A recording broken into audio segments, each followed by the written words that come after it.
മഴക്കാലത്ത് റോഡ് അടച്ച് തോടിന് കുറുകെ പാലം പണി. പട്ടാമ്പി കുളപ്പുള്ളി പാതയിൽ ഓങ്ങല്ലൂരിലാണ് യാത്രക്കാരെയും നാട്ടുകാരെയും വലിച്ച് റോഡ് അടച്ചിട്ട് പണി നടക്കുന്നത്.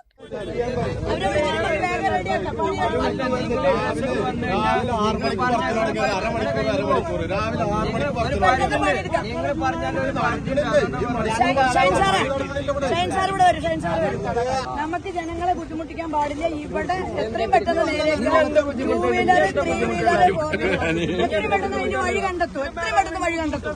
ഞാൻ ഇവിടെ ഹെൽപ്പ് ചെയ്യാൻ പോകണം. നിങ്ങളുടെ കൂടെ 100% നിങ്ങൾ ഇന്നലെ കുളപ്പുള്ളി മേലെ പട്ടാമ്പി എത്ര വട്ടങ്ങൾ ഇതിന് മുന്നേ നന്നതല്ലേ? നിങ്ങൾക്ക് കുറച്ച് കോലക്കടില്ലേ പറയാ ജനങ്ങളോട് പറയാം. അവർക്ക് കോലക്കടില്ല. അല്ല അവർക്ക് കോലക്കടില്ല. നിങ്ങൾക്ക് പറയുമ്പോൾ ഒരു പരിധിയില്ല. ഇന്ന് രാവിലെ റോഡ് തുറക്കുമെന്ന് അറിയിച്ചെങ്കിലും പണി പൂർത്തിയാകാത്തതിനാൽ വാഹനങ്ങൾക്ക് പോകാൻ കഴിഞ്ഞില്ല. തുടർന്ന് യാത്രക്കാരും നാട്ടുകാരും സ്ഥലത്ത് വൻ പ്രതിഷേധമുയർത്തി. ഇതേ തുടർന്ന് ബൈക്കുകളെ കടത്തിവിട്ടു. വേനൽക്കാലത്തൊന്നും പണി നടത്താതെ മഴക്കാലത്ത് റോഡ് അടച്ചിട്ട് തോടിനു കുറുകെ പാലം നിർമ്മിക്കുന്നത് എന്ത് വിരോധാഭാസമാണെന്നാണ് ആളുകളുടെ ചോദ്യം.